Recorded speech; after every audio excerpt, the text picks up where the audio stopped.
Welcome to Amy's Bookshelf Reviews podcast. Conversations, revelations, and inspirations behind the books. Tonight we step into the living past, where every life and every death tells a story. You never know what echoes, shadows, or memories we'll find. Good evening, listeners. I'm Amy Shannon, and welcome to Amy's Bookshelf Reviews podcast. This is the living past. You never know what echoes, shadows, or memories we'll find, so let's begin.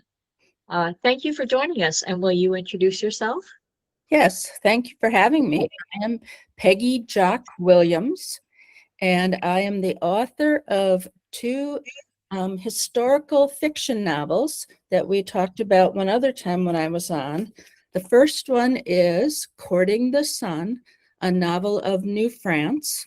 No, I'm sorry, Courting the Sun, a novel of Versailles, because this one takes place in France, but it follows my same character, Sylvienne, to Canada. So this one is Braving the Dawn, a novel of New France, which of course is what we called Canada back in the 17th century. Oh, that's really interesting. I honestly that I did not know. I knew that whenever I did my research local and when it was like the Revolutionary War, it said Canada. So when did they start or when did they stop calling it New France and kind of became Canada? So I think they made the transition probably about, I want to say maybe in the 18th century. It was New France, of course, because King Louis the 16th, I mean the 14th, Louis the 14th, owned all of that tract of Canada, and he owned what is now west of the Mississippi here in the US. And so they just called it New France. But Canada comes from one of the indigenous words, and they started making the transition maybe around 1700, maybe a little bit later. And so it's probably called both ways for a while. Yeah, I can see that. Even with my own research, I've found how and why like areas or towns were named something. And a lot of times it was the word derived from a indigenous person's their language and then converted it to what it is now. But some things have just changed over time. Like my I do research, and it was originally where I live. This whole area, which is now a county, was originally called Balls Town.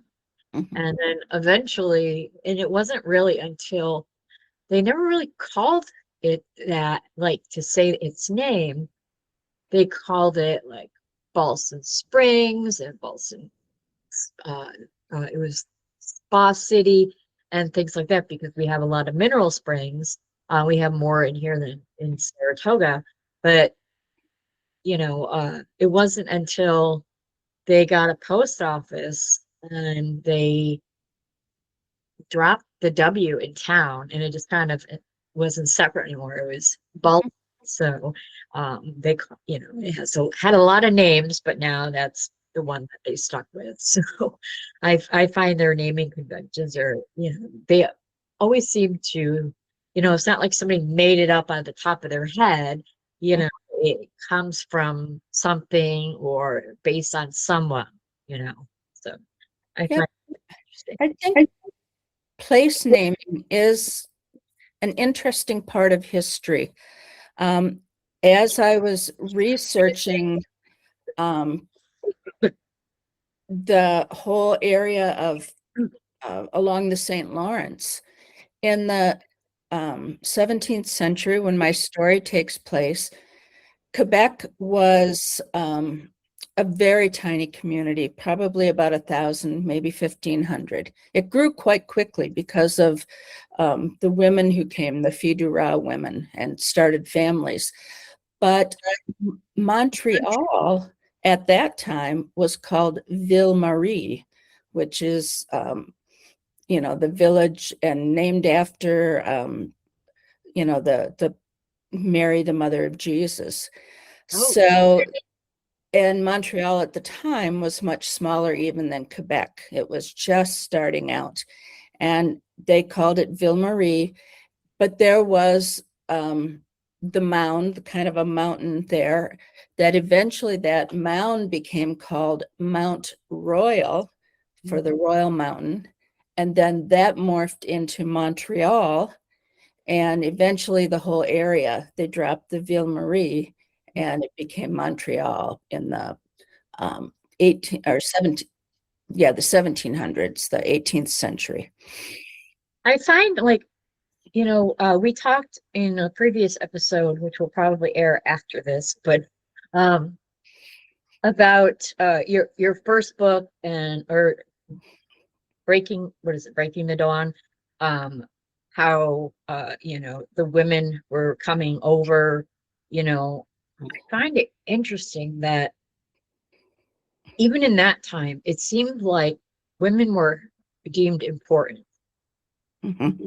And when I go backwards for, my history and go back, I mean, the book I just published in April, I focus on the women because they were just echoes or just silent whispers. They didn't, not even in a prominent family or a famous family, unless it was a woman who was very outspoken and then people didn't like her because of that.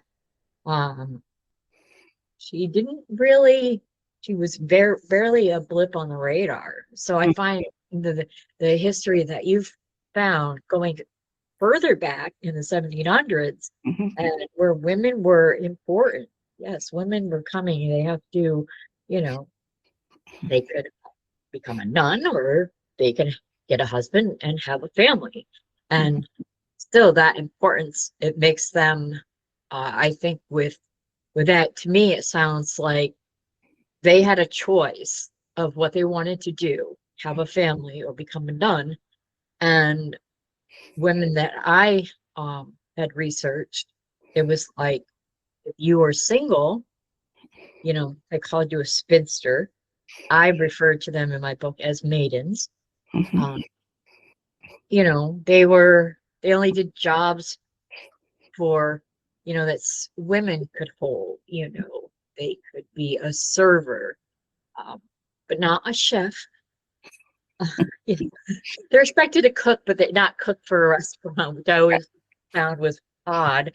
Or a teacher, or a secretary or something like that. Or maybe they ran the postal service, handing out mail.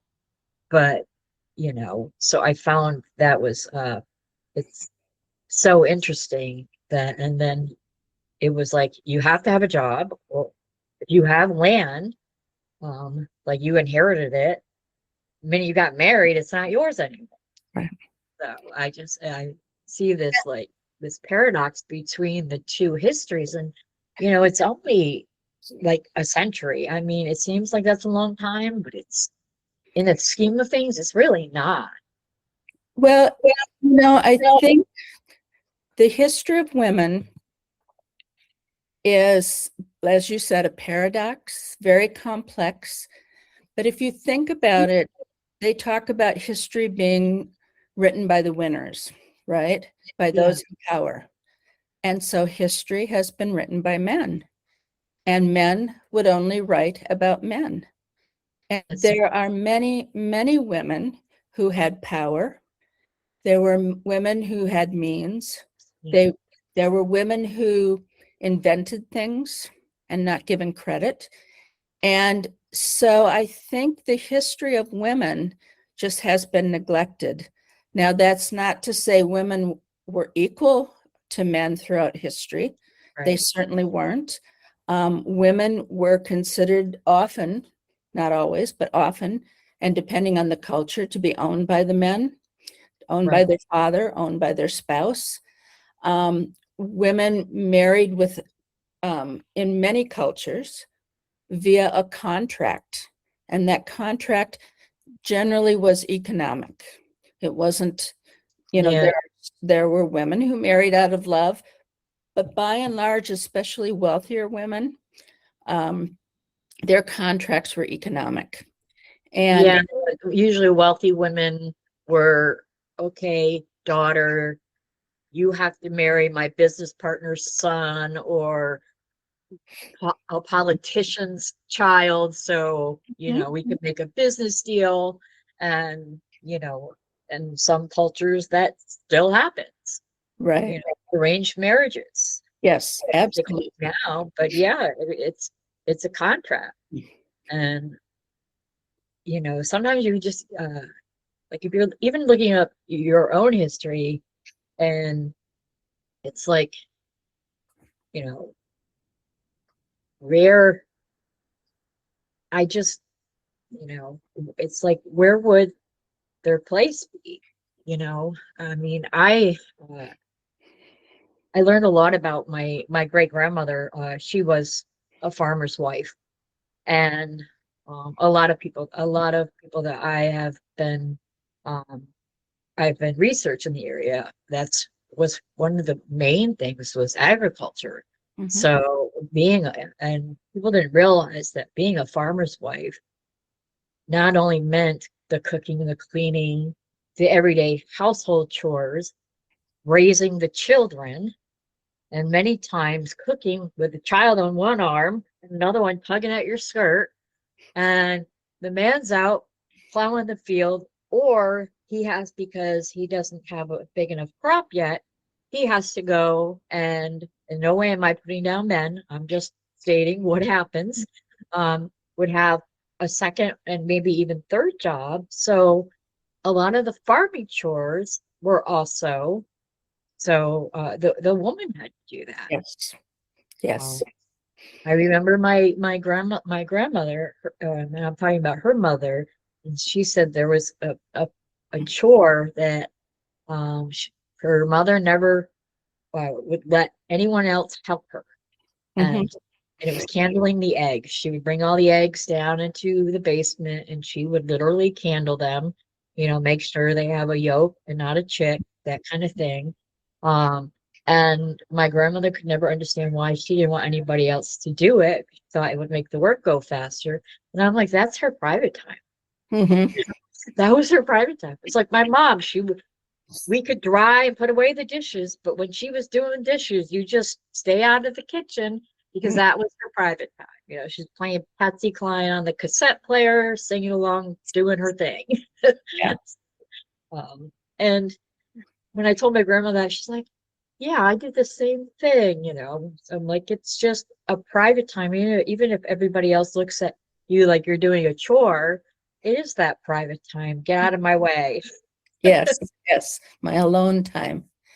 I also found it interesting as I was researching both my family history and my books, that depending on the culture, depending on the nation, we grew up, you and I, taking many people, not everybody recently, but many people taking our husband's last name. And historically in the United States, and I think it's comes from the British culture, women would take the men's last name. In France and in many of the other cultures, many of the other countries, women kept their family name. And one of the things I had to research is how were they referred to once they were married? Right. So I am working on a novel right now that takes place in Paris in 1672. And my character is Geneviève d'Amis. And both those names come from my family history. I just pieced them together. Her father is Jean d'Amis, and she married a man, Gabriel Basquian, but Gabrielle died before my story starts. So my quandary is, what do people call her? What do I call her? And what I've learned is that for record purposes, she will always be Geneviève Damis. And that makes searching in France, searching in Canada, in the French Canadian culture easier because the maiden names were always expressed. In social settings, she might be referred to as Madame Basquian, taking on her father's, it signifies, or not her father, her husband, it signifies she's married. Right. But once she's a widow, then they would call her Laviev Basquian, or Lavive, I believe it's pronounced. It's basically the widow Basquian. Oh, okay. Yeah. I was going to say that a lot of times when you're a widow, you know, they call you the widow Harrison or the widow Yes. this, the widow that. And there was even a point, and I remember my mother didn't do this, but her mother-in-law, my grandmother, did this when she was married. She would sign her name Mrs. Frank Cannon instead of her name Dorothy. Yeah. And I found that a lot in different like newspaper articles, or she was in a lot because my father was in a car accident when he was young, and one of the things they did was they kept the newspaper kept public informed. This is 1963, and they kept because they thought he was going to die. So they kept his progress in the newspaper, and then when he went home, he did this whole thing. But yeah, she was referred to as Mrs. Frank Janet, and then it wasn't until after he passed away, she had to came to the realization, oh, I'm Dorothy Shannon. I'm not, I'm not Mrs. So and so anymore. I mean, she continued on. I mean, when I got divorced, I went right back to my maiden. But my daughter-in-law, when she married my son, she kept her name and his. She just hyphened it, and I thought that was so interesting. Where my son and his husband despises his family name because it just hurts too much. He took my son's name, and I know a lot of gay couples. They'll just keep their names, but other times, I was like, oh, okay, whatever. I married him, so I just need to know what your needs are going to be.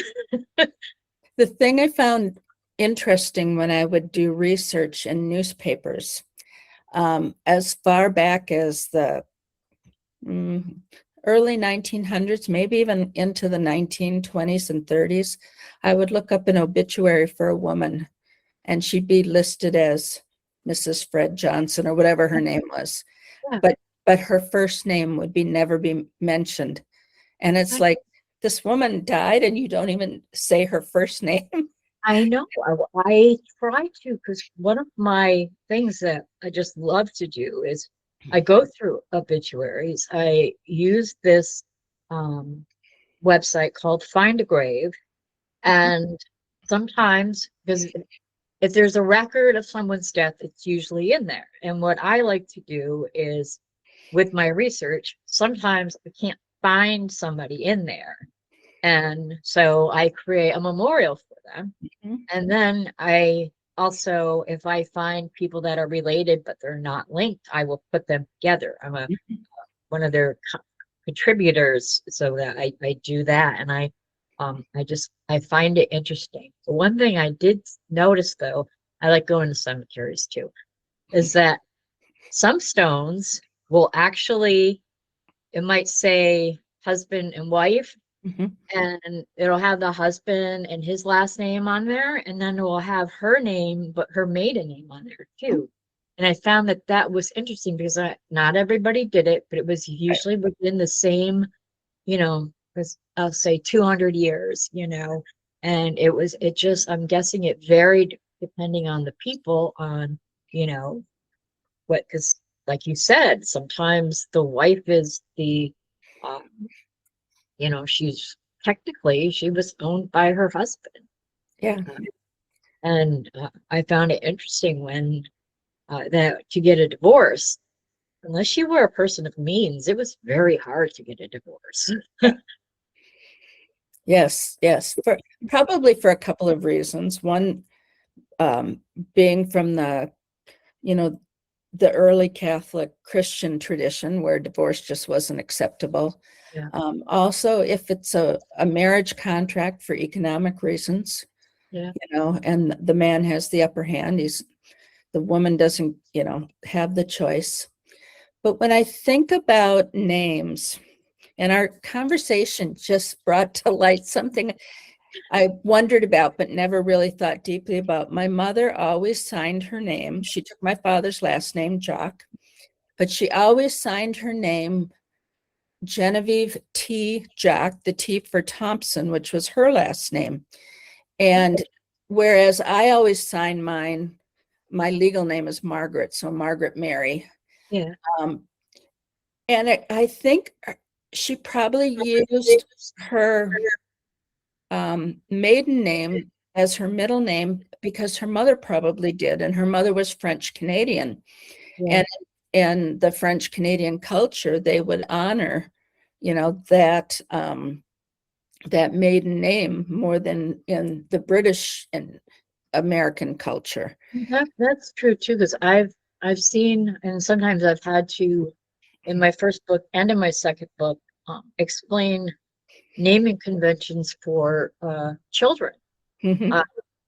Because sometimes the child, whether it would be their first name or their middle name, would be named after their mother's or their mother's maiden name. Mhm. Or, if a boy would be named after his father.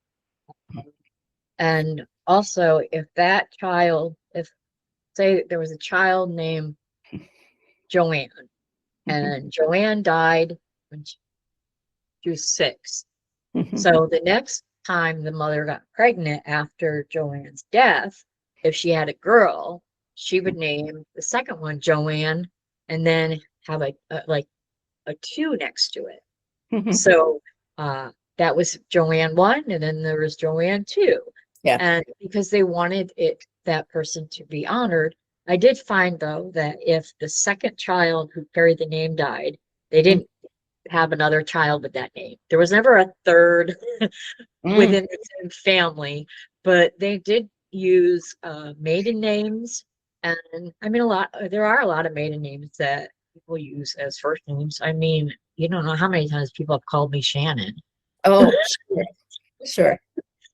Or say, I'm like, oh, even if it's written down, my name, Amy Shannon, I will get emails that say, "Hi, Shannon." I'm like, Yeah. oh, please call me Amy. Yeah. Yeah. Definitely. In genealogy, when we're working on family trees, the standard is to use the woman's maiden name, even if she went by her husband's name. Yeah. But a lot of people who don't know the standard will put the husband's name in for the woman. And then it gets really confusing because it gets harder to search because sometimes you never know what the woman's maiden name was, Yeah. and you hit a brick wall searching. So Yeah, I have come across those where it was like the not knowing makes that person more interesting. And Mhm. then never being able to answer those questions because like that bloodline is gone, you Yeah. know. And if there's anybody left, they'll be like, oh, I don't know, you Yeah. know. So but yeah, I get that. I've seen it where it was the same name. And then I'm like looking at it, and then sometimes it would get uh especially on Ancestry, it might say this daughter is the wife of her father, and it's only because her and her mother share the same name, and they Right. didn't use the mother's maiden name. Right. They just used the married name, and then it would be all confused. And I'm like, no, this isn't right. It doesn't look right. Or it's really true. And it's one of those things you're like, okay, I really did not want to know that. Yes, yes. I don't care if you're brother and sister. I don't want to know about that. So yeah, the convention of naming people, the convention of surnames. Surnames, came about, I want to say maybe in the 15th or 16th century. People didn't use surnames before that. Yeah.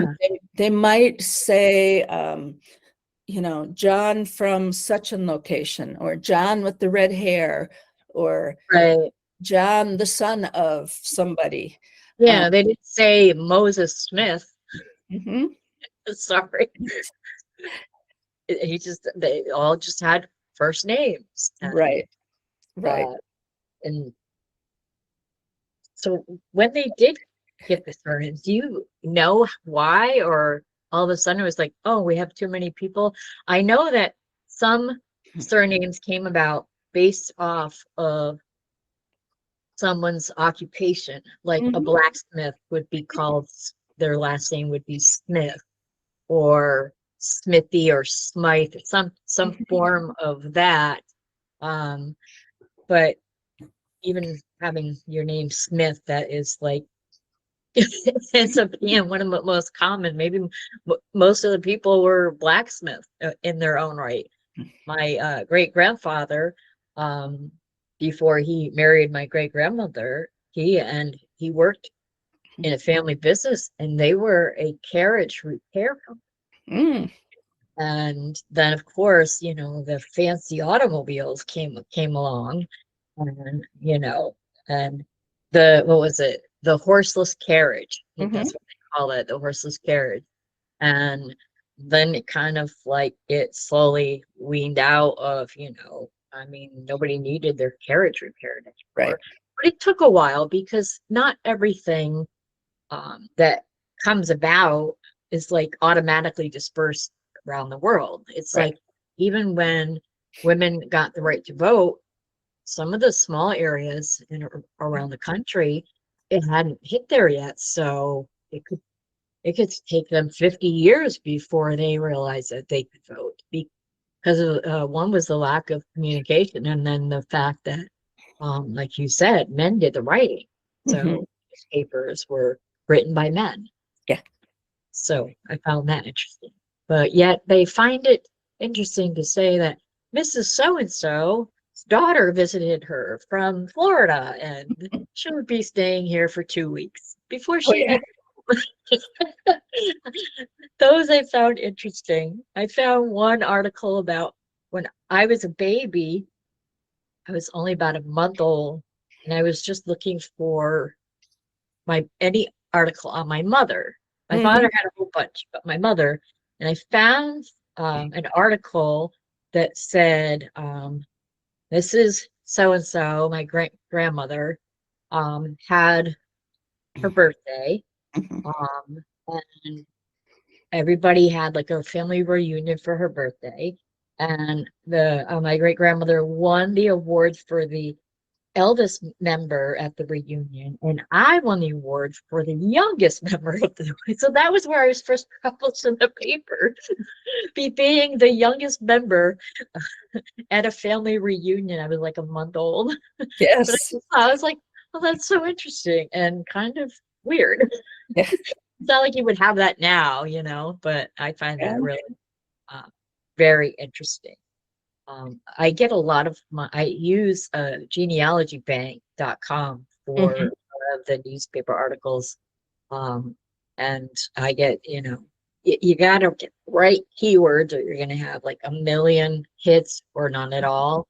But Yeah. it also allows you to see census records. And a lot of times the census would say wife, or, and it might list a slave's name, Mm. because slaves only had first names. Even Right. when we all had surnames, they only had first names. And which is just despicable, but might have their name, or how many servants that family had, but the wife was like, yeah, just the wife. Yeah. Mrs. Frank Shannon, there you go. This has been great, and I will definitely you come on the show whenever you want. I love talking to you about your stuff. Thank you. This is so great. Oh, so thank you for being on the show. And yes, I do hope you will come and join me again. And thank you, audience, for listening. And feel free to comment on this show or any show. Join me again next week. And if you want to check out my work, just Google me. I'm Amy Shannon. Be safe, be well, and always be kind. Thank you for listening to Amy's Bookshelf Reviews podcast. If you wish to be a guest on the show, you can go to amysbookshelfreviews.com/podcast and schedule your pre-recording. Please follow this podcast on Spotify, even if you listen to it on other streaming sites. Also, this podcast is on every first Monday and last Monday of the month at 7 p.m. and every Sunday at 6 and 6:30 p.m. Eastern Time.